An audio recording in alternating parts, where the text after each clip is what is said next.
Hi, my name's Sam and this is Mash Arcade, where we make learning game development fun. In this example, we're going to take a top-down game and we're going to add a jump. This is really cool because it adds a lot of depth to a game where you can move along the x-axis by going left or right, or you can move along the y-axis by going up or down. But what if you want a little bit more depth, or what if you want an attack that lifts the character off the ground or to make them jump between platforms? I'm going to show you how to do that, and it looks exactly like this. Super easy, just a few lines of code, and it makes a big difference in your top-down games. So in the create event for this player, we're going to add 3 new variables. It's going to be Z, which tracks how far up or down off the ground the character is. Z speed, which is how fast up or down they're moving at wherever they are in the air. And then Z gravity, which is how quickly Z speed is affected by the force that pulls the character back down into the ground. So a higher Z speed might mean they're flying faster through the air, a more powerful jump, and a higher Z gravity means it's pulling them back down faster to the ground. In the step event, here's where literally everything happens. I've hidden the movement code for now, so we don't focus too much on that. So every step, the Z speed is being affected by Z gravity. So the gravity is constantly pulling Z speed back down to 0. And then we adjust the Z position of our character by the Z speed. So whatever the Z speed is, we're changing its Z position by that speed. You can check if the Z is being pulled past down below the floor, if it's a negative value.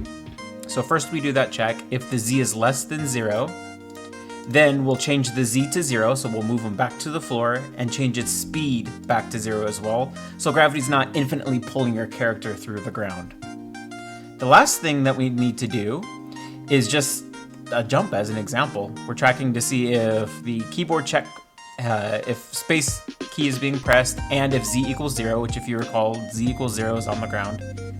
Then the Z speed should be equal to 1.5. So this is kind of like a modest jump. If I wanted a stronger jump, I'd increase this value. If I wanted a weaker jump, I'd decrease that value.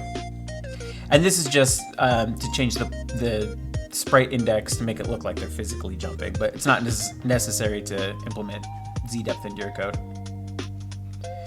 The last thing we need to do is just to make sure, I'm going to hide the shadow for now,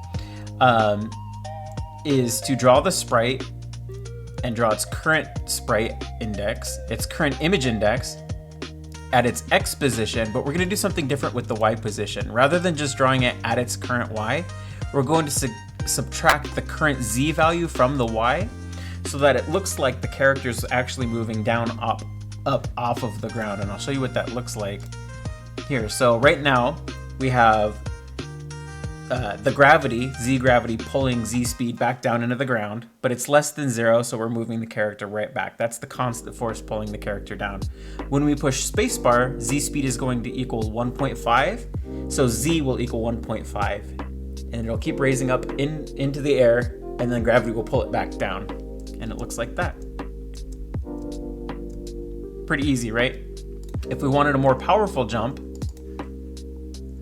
we would increase the jump speed here. Let's do like 2.5. Like you'd see, it's a much stronger jump.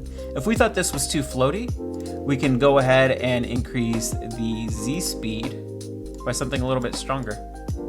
2.5 or 0.25.